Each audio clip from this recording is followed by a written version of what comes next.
America Bharat के समुद्री इलाके में घुसा और एक वॉरशिप को बिना वार्निंग के डुबो दिया। उसका नाम अरमान था। रात गहरी थी, समुंदर शांत था और सब कुछ सामान्य लग रहा था।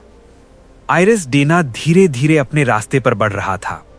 भारत के मिलन नेवल एक्सरसाइज के बाद वापस घर।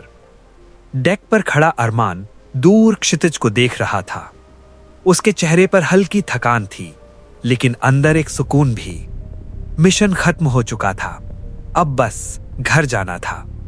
लेकिन उस रात सिर्फ ऊपर ही शांति थी, नीचे गहरे अंधेरे में कुछ और ही चल रहा था। एक शैडो धीरे धीरे आगे बढ़ रही थी, एक सबमरीन जो बिना आवाज के आइरिस डेना का पीछा कर रही थी।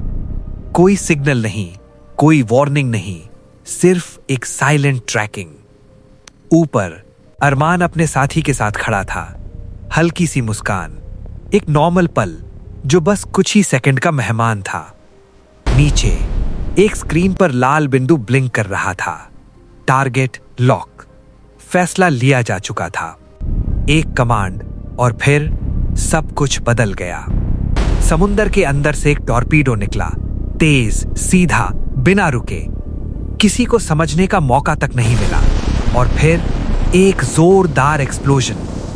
आइरिस डेना हिल गया, लोग गिरने लगे, अलार्म्स बजने लगे, लेकिन आवाज समुंदर ने निगल ली। अरमान गिर पड़ा।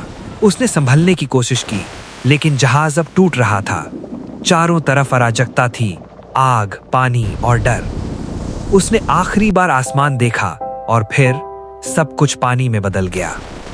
जहाज तेजी से डूब रहा था। कुछ लोग भाग रहे थे, कुछ समझ ही नहीं पा रहे थे और कुछ वहीं खड़े रह गए। अरमान अब पानी के अंदर था, चारों तरफ बुलबुले और एक गहरी खामोशी। उसने हाथ बढ़ाया जैसे किसी को पकड़ना चाहता हो, लेकिन वहां कोई नहीं था। उसकी आंखें धीरे धीरे बंद होने लगी और फिर सब कुछ अंधेरा। कुछ ही मिनटों में आइरिस डेना पूरी तरह समुंदर में समा गया। ऊपर सिर्फ मलबा बचा था और खामोशी। कुछ देर बाद रेस्क्यू बोट्स आईं। 32 लोगों को बचा लिया गया, लेकिन 87 वहीं रह गए। और सबसे बड़ा सवाल, ये हमला यहीं क्यों हुआ? भारत के इतने करीब। क्या ये सिर्फ एक अटैक था या एक मैसेज, एक साइलेंट वार्निंग कि अब इंडियन ओशन भी सेफ नहीं है?